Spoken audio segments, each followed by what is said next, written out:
that I appreciate a lot, the fact that we do find ourselves here. Shout out to Luko Team Amputa. Sharp. Yes, sir. The show must go on. Yes, in our sir. presence, I have a person who's been very influential in my teenage years. Especially with friendship. He taught me brotherhood. And as the motivational maniac, I do find myself in this journey of gratitude. When you're on a journey of finding yourself, you have to acknowledge that you are not here alone. You contributed very positively, because in me turning the corner, there you guys were willing to introduce me to the new person that I was, not just in the school setting but also in the home setting. You need that kind of assurance. My man, it's gonna be alright. And I never felt like when I was around you, I don't have people, because y'all actually converted brotherhood into family. I didn't know that your friends can become your family because of what I've been through. But you only have fun with your friends, or your friends are not there to actually also test you. They are not there to build you as well and tell you, but this is not it. This is not the kind of person you're supposed to be moving as. But in starting the podcast, I was like, let me tell my story, man, and acknowledge those people, because I'll never get that opportunity again. And in doing this, I also have this digital journey that I want my child to be able to track. Because in a few videos, my child was with me, and I'm taking those videos, I'm motivating people, she's by my side. And I'm just thinking about when she gets older, how she will see, like, don't forget I was there as well. And I appreciate that, the team. I actually appreciate the adulthood that you all actually instilled in me. So I want to give you the props. I understand that you're a father now, but I'm also looking up to you. You know, Guti, the journey entails that you find your own path. And in doing that, you have to learn strength. You have to learn endurance. How's this fatherhood really been for you, Guti? Fatherhood, I would say, it's been a journey, man. It's been a journey since from day one. Like, from that time he was still kind of developing in the stomach. Drama, snap and go, and it's been like a journey from there, knowing that, hey, you're expecting someone, but you don't know what to expect when he's here. But the journey was like you preparing yourself on, hey, I'm having someone that's coming out in this world, that's coming into this world, man. So for me, it's been a journey, and it's been a while. It's been like a roller coaster. From day one, when he started coming out, was like he was born on 25th of December. That's Christmas, baby. Yes, sir. So while you were with your family, I was just chilling. You in the labor, you in the worry. The worry out. And then that day, man, I think on the 24th, like we were chilling up in the way, up in mostly. I think chilling by that time, man, I felt like I don't want to drink, I don't want to do anything, but like there was something like my body saying, hey, something, man. And then I think that day I didn't do anything, man, until I got a phone call in the morning saying, hey, everything alright? I also got the same feeling I got when my girl told me she got transferred. When she was tired and all that, and my sisters were telling me, no, it's fine, man, she's gonna be alright. The worry up until I got that call. She sends me that voice note and says, nah, the baby's fine. They had a bit of a complication. And it so happened that the child had pooped inside. So she was worried. I was like, yo, bro, this can't be happening. It's like you're feeling like a car now, but the feeling of labor, I laugh. Was when I think I got a call, but so I said, hey, laugh it like call and go. I was like, yo, it's like nothing. I was the one that taking him out when they go, but it's yo, okay, please, can I come see him? And then like like our local like clinics was doing not like these type of hospitals that you can go in the labor room or in my clinic or something. So I think I'm discharged on the Lord. So I think in London, I I think so after the way, like it's a new life, the way I was on the trip. After saying, my saying, like, stop it, hey, they go and over the same, sleepless nights and all this, can't sleep at home, finally, he pops, and he's out, at the boom, the amount of worry, man, but hey, some things that people actually don't think about is that giving birth is a matter of life and death. How many women have lost their lives while giving birth and then the baby lives? Because that was what I was thinking about. Especially in those cases, but will she be able to make it? Will she be able to make it? Because, man, childbirth is something so precious. And one thing I wish is for me to have been by her side. To witness the birth of my princess, man. This person that I'm so protective, right? Yeah. And you have to develop this thick skin, dog. As soon as you become this parent now, you have to assume, because you are a hero now. Yeah. You are your son's hero, I'm my daughter's hero, and you can't take that for granted, man. So I just want to learn as much as possible how to be there for her in this world that you have to navigate, while you are also figuring things out on your own. Because there's plenty things I want to do, man, but I know these things are going to take time, they're going to take a struggle, so I can't guarantee they will work out, but I'll go out trying, because at the end of the day, if someone is looking out at me like, daddy, and I don't want to find myself not being able to provide the information and prepare this child and say, challenge is going to come. But when it comes, I want you to remember, you are made out of steel.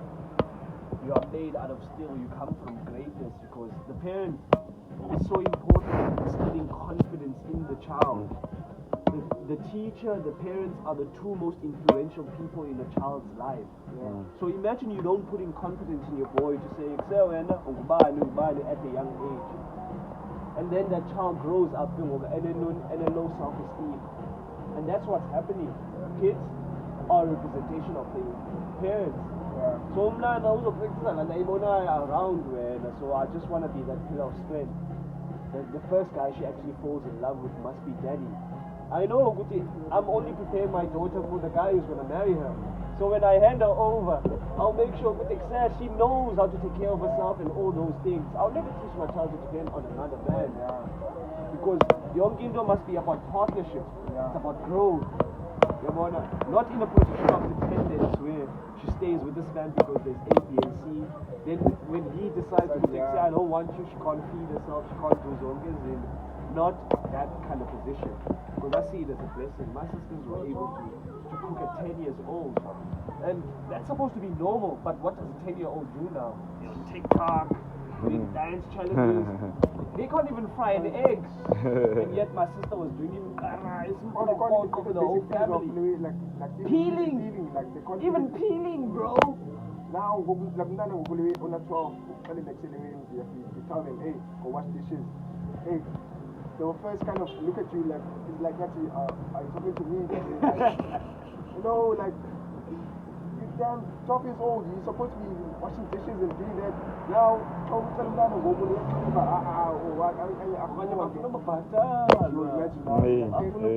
just imagine paying a 12-year-old money to do her chores, bro. To take care of the house she lives in. Our age, like when Dad said something, yes, I'll hesitate. Do not even think about hesitating. Because the moment you hesitate, you get that smack. That smack was an indication, and I don't want to lie, this generation is too soft. It's too soft. Because of adults who see in their how did the abuser? What do you mean you're being abused, bro? Exactly. You know that you couldn't even think about not wanting to go to school. What do you mean you're cool? I'm cooling and what's a school? What fever?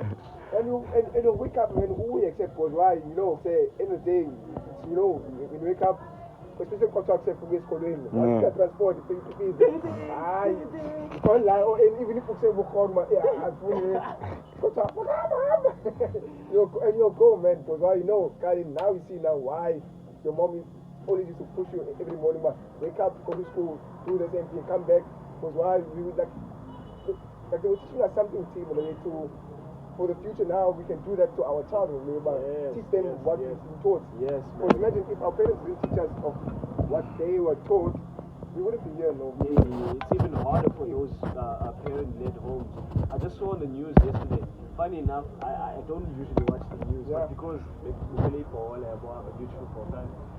I see on the news said there's this growing problem in the Eastern Cape about child-led homes. I'm thinking about Lamana Loano who has una 10, 12, maybe they're 8, they're 9. In that house, there's no account, there's no supervision. Lamana, first of all, doesn't get an opportunity to help a child herself. Because now if you and it's girls, man. That's why I give praises to Imbogoto, bro. Moms are heroes, bro. Because I think about younger compartment and the decisions she had to make because my mom, I know she was not financially in a good place, but we are forced as a team. What my child will go to an English-speaking school. Maybe my salary or whatever form of work actually gets to be sacrificed, but I want this child to actually have a better future than me.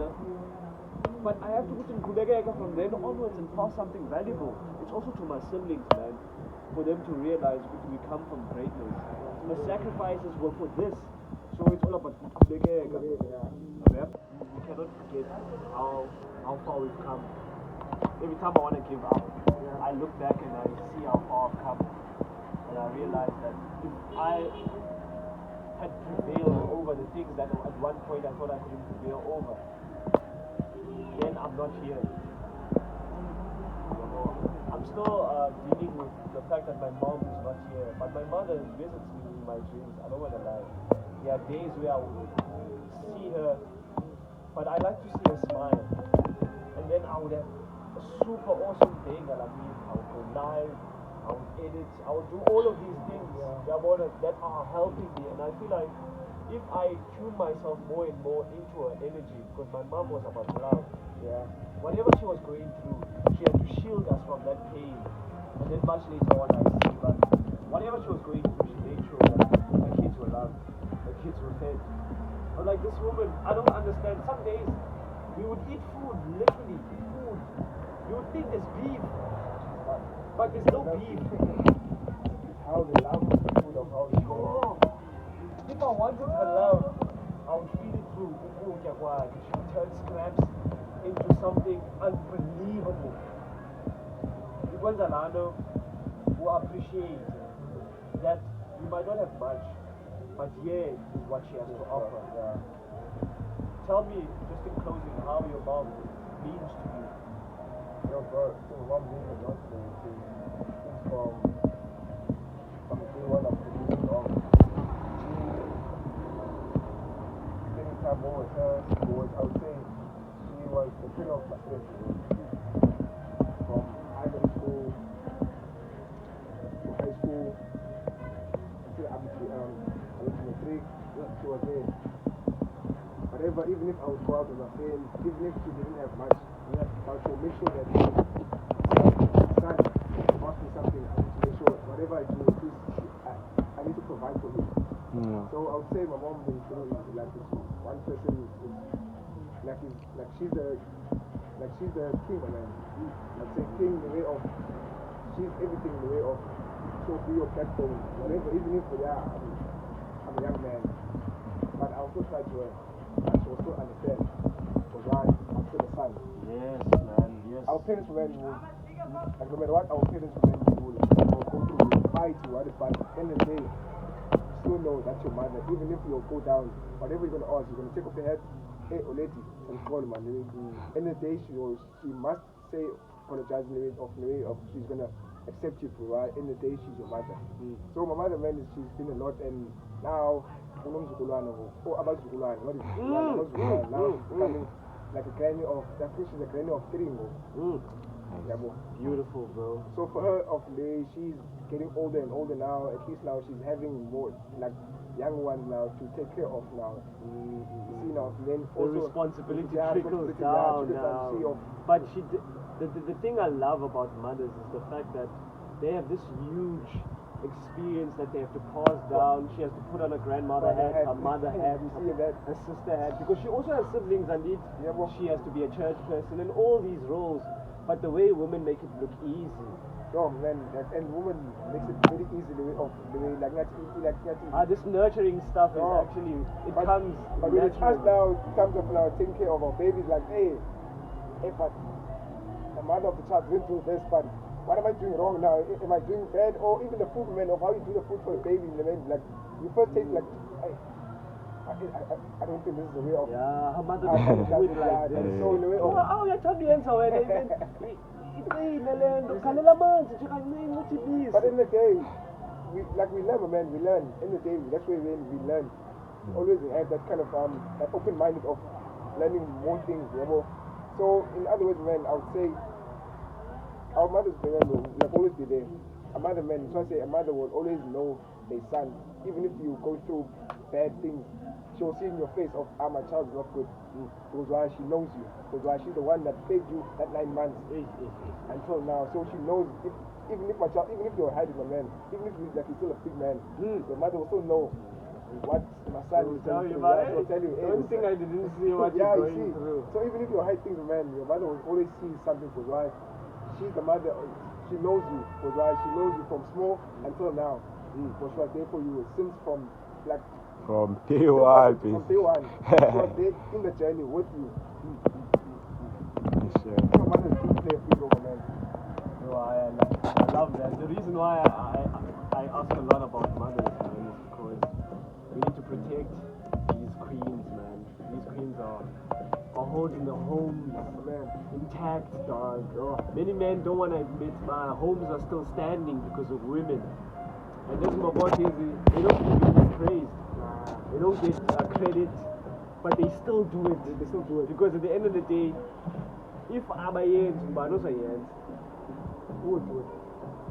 So now I don't want to lie. In anything that I try to do, I try to involve the feminine, because there are things that are masculine that the feminine can have ability to actually handle. I'm still like also in the journey of learning how to switch off my masculinity, because kaloku sizi hunters by nature. Yes, pray, because the woman is there to remind you, yo, this is not time to hunt now. This is actually time for you to take care of the young. So the legacy, man. Nobody I actually appreciate, because whoever I'm doing it for, I know they will get to reap the rewards of it. My daughter, my siblings, those people who got to witness me, because I know the Lord won't make another life like this in doing that. So can you please motivate my audience and keep them in mind of what they should be on the outlook for, because I tell people all the time, adulthood is hard. Don't let some things make it as if it's easy. No, there are things adults don't tell you that they deal with. But at the end of the day, you have to turn up. You have to be able to fight for what you call your life, and see that your life is also something that matters. That's the thought I actually woke up with today, that I'm going to make history today. I'm going to record this podcast episode. I'm going to have a chat to someone who I respect and love and appreciate, and I'm going to let them know, and this content will be edited, put on the internet, and you will get to live. Our children will get to see that. And they see, yo, our fathers. Hey, bring this in the way, in the backyard, in the way now, look where it is now. Yes, because you have to start somewhere, Taxi. So just give them some words of encouragement, and we close this down. What's an encouragement? I'm not a particular person, like, It's fine, you can keep it short. Yeah, bro. You can keep it short. I would say, man, like, out there, like, yo, young fellas, always keep on the way, like, always have a mindset, have a goal. When you have a goal, you're always going to have something that's going to be pushing you to do something every day. When you wake up in the morning, because why? You set out the goal. So a goal, if you have a goal out there that's going to determine what you need to go through, is what you need to make sure that your goal always sets there. Like every time, like instill your goal that I want to do, like I want to be better. Like you, you're having your podcast, like you started from small, from phone. Now look, now you have a mic. Now look, now you have a phone that you can carry a mic. I started with the audio, now we're going video. Video is coming. So now, like more and more, because while you having goals every day, like it's momentum, and like you told yourself, no matter what journey that I'm facing, you're going to get in the day there. Now you're going to be coming up now like in YouTube. Like imagine maybe maybe a rap might come. Exactly, and say, yo bro, I've been seeing this work you put in, yo, let's help one another. Because one thing that I always lead by, that is build and they will come. Build and they will come. Don't tell too much people about what you're on, just build. Provide that value, because that is my main emphasis. Thank you very much for taking your time. Thanks even now, especially, man. For coming in, for thinking about me, or putting you into your podcast. Yes. And we've been saying like we're gonna come, but things happen because like people are getting busy, even now, then now, also on. So our times are always clashing for it. But thanks, man, T-Man. Thank you very much. I highly appreciate what you did for me. Thank you very